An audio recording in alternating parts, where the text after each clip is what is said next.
Kaum Iban merupakan kaum yang terbesar yang ada di negeri Sarawak selain Melanau, Bidayuh, Kayan, Kenyah dan sebagainya. Gawai bermaksud pesta iaitu berakhirnya musim menuai padi bagi suku kaum orang Iban. Antara aktiviti yang dijalankan oleh suku kaum orang Iban ketika menjelangnya musim hari gawai ialah aktiviti membuat kuih-muih seperti pengaram, acuan, kuih sarang semut dan kuih sepit. Masyarakat kaum Iban turut membuat pohon ranyai ketika menjelangnya musim perayaan Hari Gawai. Pohon ranyai ini dibuat dengan menggantung makanan ataupun minuman pada pohon tersebut. Akan ada masyarakat di rumah panjang tersebut ataupun tetamu yang datang ke rumah panjang tersebut diminta untuk menari mengelilingi ranyai tersebut dengan tarian ngajat sambil diiringi dengan pukulan gong ataupun tawaf.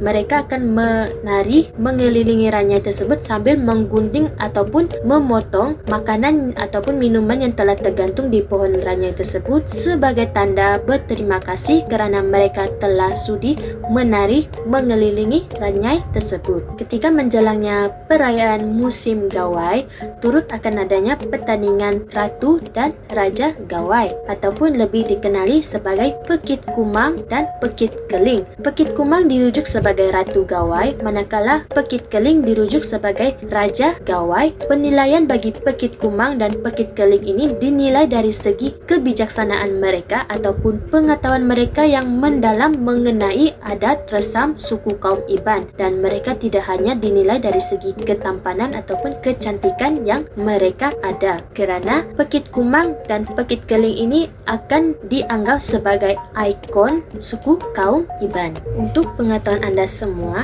adat mirik ini merupakan adat asli orang Iban di mana masyarakat kaum Iban akan membuat adat ini sebagai tanda mereka berterima kasih kepada para dewa kerana telah memberikan kebaikan, keamanan kepada mereka. Bahan-bahan yang sering digunakan dalam adat miring ini seperti nasi pulut putih, nasi putih, ayam, tuak, nasi impit, tembakau, telur yang sudah dimasak, pinang, garam, rokok apung. Nasi pulut hitam, akan tetapi nasi pulut hitam ini akan lebih jarang digunakan. Adat miring ini hendaklah dilakukan oleh warga yang lebih tua ataupun orang yang lebih berpengalaman dalam adat miring agar apa yang didoakan dan apa yang diminta ketika melakukan adat miring ini tidak salah dan tidak menyalahi adat resam kaum Iban. Lemanang ataupun manang ataupun pemusi akan membacakan mantra ataupun doa-doa sambil memegang ayam dan memutar-mutarkan ayam tersebut mengelilingi piring yang telah diisi dengan bahan-bahan untuk adat miring.